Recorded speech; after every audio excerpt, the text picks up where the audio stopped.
Hello, everybody, and welcome into a special Prospects Corner here at the Hockey Writers. We're just talking about the draft lottery. Just got completed. Not much changes, and we'll talk about it for a sec here.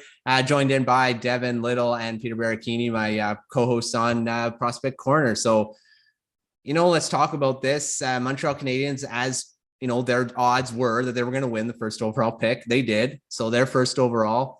But there was changes, as always seems to be. The NHL wants to throw drama in there, so of course another team wins the lottery.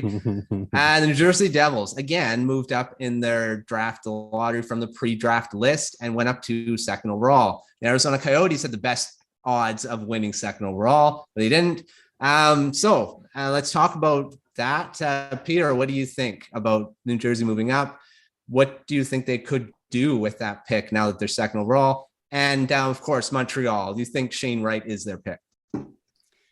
Well, starting off with the Devils, I mean, this is just an abundance of riches for them. I mean, they selected Luke Hughes last year, Alexander Holtz the previous year before that, Jack Hughes in 2019 with their first overall, and then Nico Hischier in 2017 as well. So they're no stranger to, picks within the lottery range, top 2, top 3, top 5, whatever you want to call it. So they're definitely going to make it count. And because, Shane Wright is obviously number one, I mean, barring some sort of major upset or major shock where Cooley goes 1 and Wright goes 2, it should be Shane Wright going to Montreal. There's no doubt about that. But the Devils getting possibly Logan Cooley is just, they're probably just salivating right now at the riches that they currently have.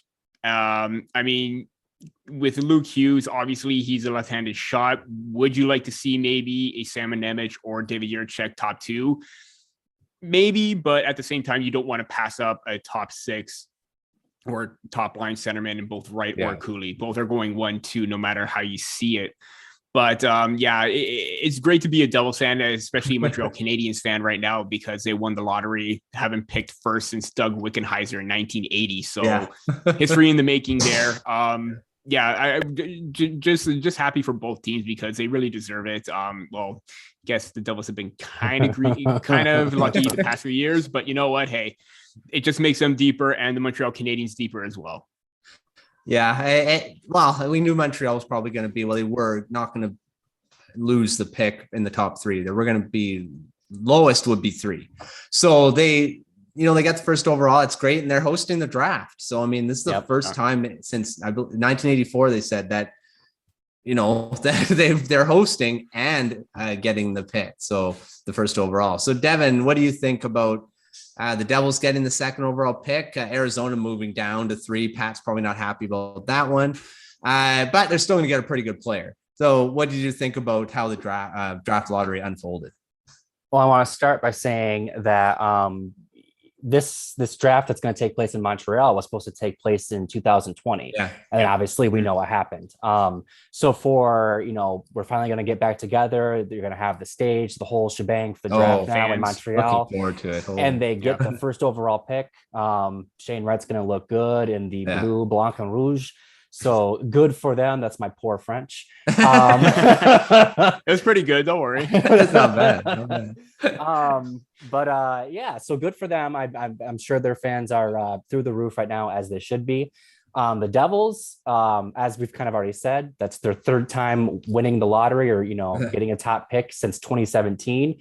So for teams like, the Detroit Red Wings, not to pick that one out, but I'm sure they would love to have whatever lucky charm the Devils have, because holy cow. Yes. And just to stay on the Devils real quick, I think that what this does is this gives them options, because not only does Logan Cooley, if they go that route, give them options as to what to do down the road with their abundance of centermen, but they could feasibly take someone other than Logan Cooley, and it's not a terrible idea. Do you go Juraj Slafkovsky to kind of cement their forward depth? That's not a bad pick. Peter, you said Nemec could be a good pick. I agree with that. It's kind of funny that this is like a year where there isn't like a top tier goaltender, because that would be who they probably want. That's not who they're taking at second overall. But yeah, like I said, it just gives them options, and I'm going to be really interested to see what they end up doing, because the easy pick is Cooley, but I think they could get a little creative if they wanted to. And then last but not least, on the Coyotes, it's still a top 3 pick. You know, if the Devils do something crazy and they don't pick Cooley's going to look really good at 3rd overall. And if it's not Cooley, Slafkovsky, Nemec, you know, Savoy, you can go on and on and on. The Coyotes are not going to have, you know, they're going to have plenty of people to choose from. So they're still going to get a blue chip prospect to start fueling that rebuild. So as upsetting as it might be to see them drop that spot, they shouldn't be too upset, because third overall is still a good place to be. And not to mention there are multiple picks in later on in the first, second round as well. So they're going to make this draft count. Yep. Yeah. And the thing is, like, there's a lot of depth in this draft. There may not be high end, crazy, surefire NHLers, elite guys, but there's a lot of depth in this draft. And then you're going to get some good players, and being a top 3, you're still getting a good player. So, so that's how the draft goes. That's the draft lottery goes. We'll see who picks who, and when the draft gets going in 2 months' time. So stick to the Hockey Writers. We're having profiles out every day, and you know, get set for the draft, because it's going to be fun. Like Devin said, it's going to be in front of fans for the first time in 2 years, which is so exciting. You know, all the prospects have to come up, put on the jersey in front of friends and family in person. So it's going to be really fun. So stay tuned, because it's going to be an exciting time for all of us here at the Hockey Writers. Of course, it's already exciting. We're pumping out the content. So thanks, Devin and Peter, for coming on to react to the draft lottery. And we will see you on our regular time this Saturday. We're going to have a mock draft with Greg Boysen. He's returning to the show. So it's going to be fun. So let's get going. Thanks, everyone. And of course, follow us on Twitter, Facebook, and check out the YouTube channel for every other video and content that we're going to have coming out in the next few months. So stick to, and thanks for watching.